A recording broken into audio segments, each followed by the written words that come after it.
with the fish feeding, you have to feed from the same points every time you come. If you send, I feed from here and here, 2 points. Always when you bring feed, put the food at the same point. So you've talked of the powder, but the specifics for me out there who would like to learn about fish farming. What kind of powder do I use exactly, and where do I get it? That's a very good question. For tilapia, we have not successfully made our startup feed yet. Although there are people maybe who are successful in making that powder, but usually we get it from companies like Kafika, companies like Planex, but for us here in the central, these are the major ones we use.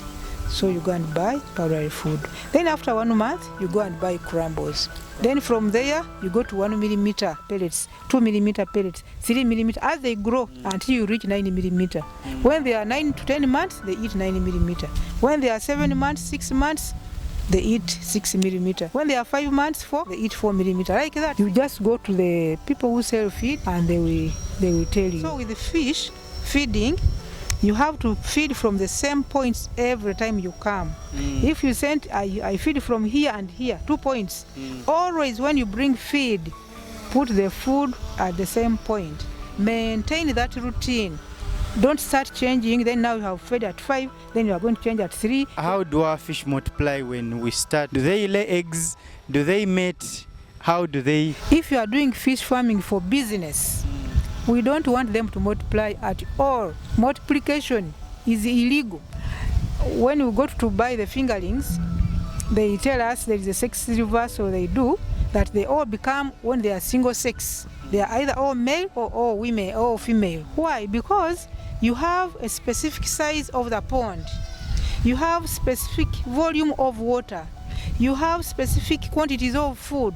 Now when they start multiplying inside there, you will have mature ones and younger ones. For you are going with the mature ones. You are putting in pellets, yet the younger ones need powder. So you are going to find the pond polluted, because these younger ones are going to, they are living things. They put in their feces. The thing will be overpopulated, and the old ones will now get stunted. We don't want them to produce at all, unless you are engaged in breeding.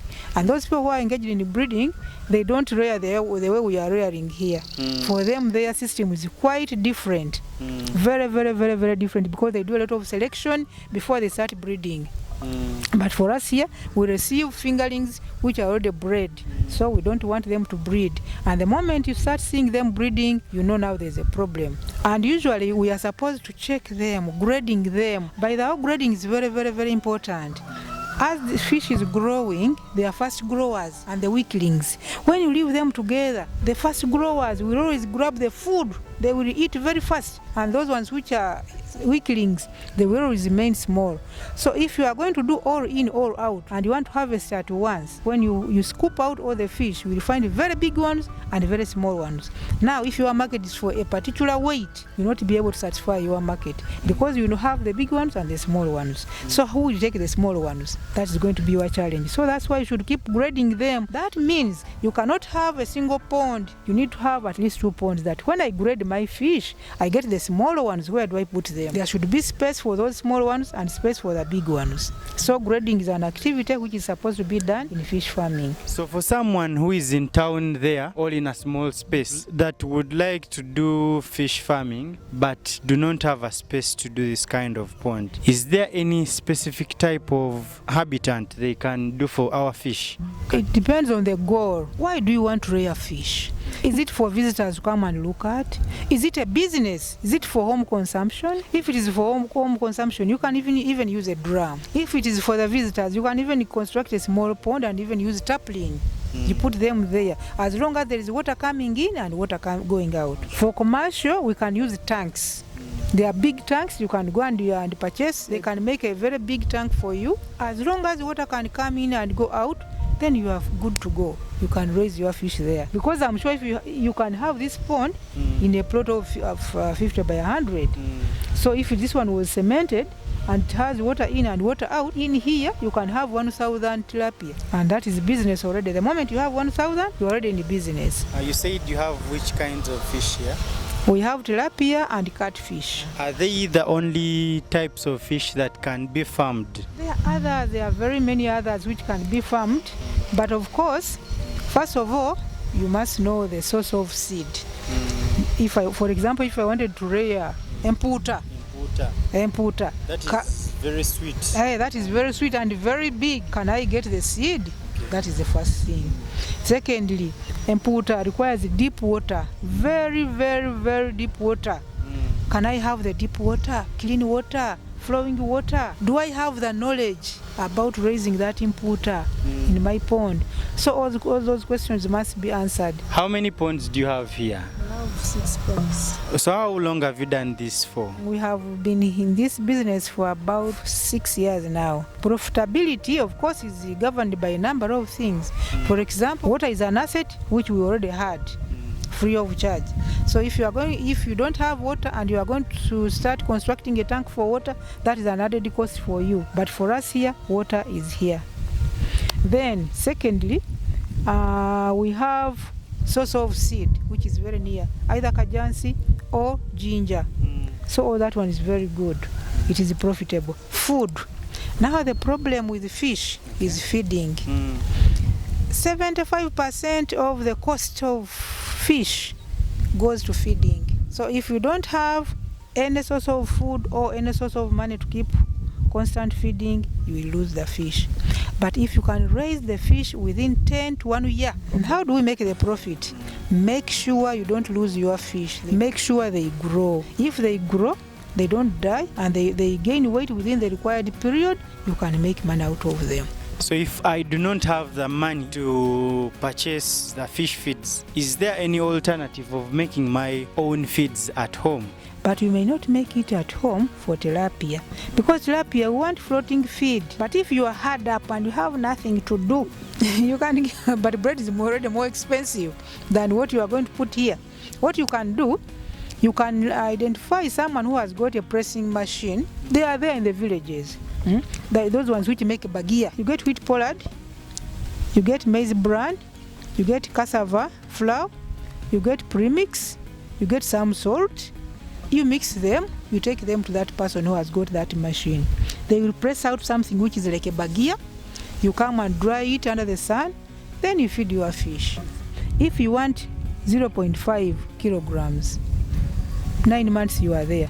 If you want 750, 10 months. If you want 1 kilogram, you have to go up to 1 year.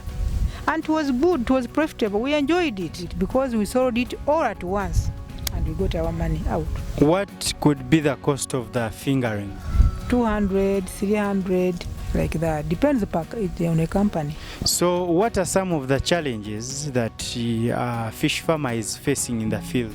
Especially for us who are near the swamp, they are wild fish. You know, even if you don't introduce fish, the moment you have water here, you will find fish there. So that wild fish has got a specific size. It does not go beyond that size. If that fish breeds with your fish in the pond, it will eat the food, it will not grow. So wild fish is a problem. But that one is not a big one.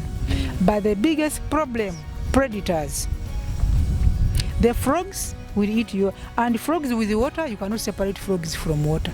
They will come. The moment there is water, the frogs will come. The frogs eat fish. The snakes eat fish. The birds eat fish. There's a bird they call marble stork, kaloli.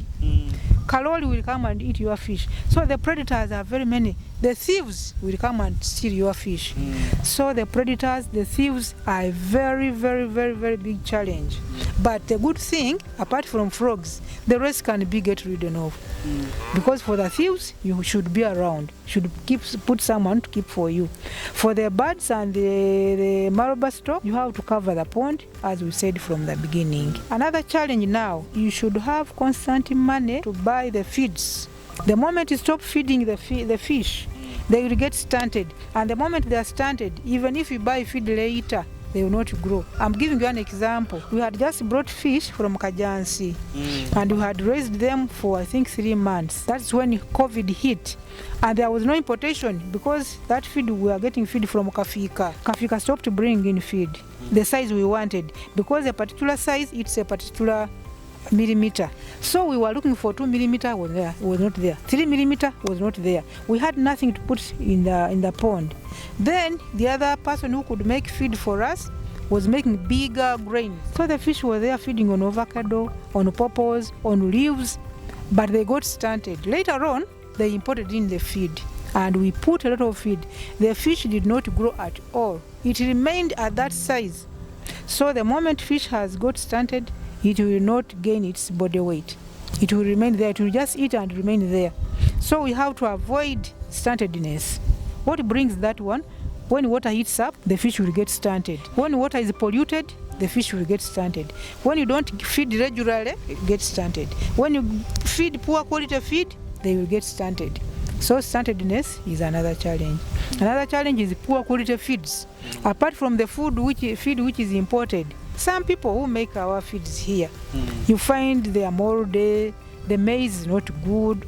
So the poor quality ingredients which are used can also be a problem. Then another biggest challenge for us who are farming in the ponds, if you have not identified your market very well, remember you are going to compete with someone who has got fish from Lake Victoria free of charge almost. For you have put in a lot of investment. You are all going to the same market. You are looking at the cost of production. She is not looking at the cost of production, but you must sell your fish. So that challenge, you must think of something. Either you add value to your fish, or you look for a market which needs your fish. But competing with someone who has got low cost of production and your cost of production is very high, that competition, you must think very, very, very wisely. Yeah, but if you have already located the place, for us here in Nyenje, we have no problem. When we take our fish there in Nyenje, there are people who fry them. This size, people like them very much. For someone out there who is not yet in fish farming, what could you say that they are missing out? The best part about fish farming, it is not labor intensive. The moment you have made your ponds, the water is there. The biggest problem now is to come and give the food. It is easy to manage because you don't need a lot of energy to do it. Secondly, it is an investment. It is even a job for you if you don't have a job. And the more you stay in the farming, the more you learn more about it. Now, these days, people are telling us we should avoid ready meat. When you have your fish here, why should you really go in for ready meat, yet you have your fish? It keeps you lively. People say, we have schools around, they come. You are working, you are in business. You are not idle. And the moment you start harvesting, you are really working. So how do we then harvest our fish from the pond? We have a net which is specifically made for harvesting fish. It is handled by about 5 people, 3 on the sides, 2 in the middle. You pull it and you harvest everything. When you get to the fish, you can pick out the ones you want. It takes just maybe 20 minutes. You have already got out the number of fish you want. For catfish, we drain out all the water. You go and pick them. You pick the one you want. You pick the one you want, then you put water back. But for tilapia, we don't do that. We use a net. Teaching us fish farming has been Miss Vicky Bagenda. Thank you for hosting us. For someone out there who would like to get to know more about fish farming and maybe at what time come to this farm, where are you located and what is the contact info on which they can get you? Yeah, we are also grateful for your visit. This farm is called Juvic Continental Agro Farm. We are in Nyenje Village. Nyenje Village is found in Nyenje Parish, and Nyenje Parish is found in Goma Division, Mukono District. Yeah, as you are proceeding to Nyenje, just near River Rwajali. Actually, we are the last people at River Rwajali. That's where we are located. And we welcome people who come to study here. Internship students also come here. People who come for training, people who come for shows. Yeah, they are all welcome. And my telephone contact is 0774 05 3833. And this Juvic Continental Agro Farm has got 2 directors, Justin and Vicky. I'm Vicky, Justin is also around, and her number is 0772 45 20 30. So those are our numbers. Thank you very much for hosting us, and thank you very much for watching as well. That's been Rich Harvest Africa about fish farming.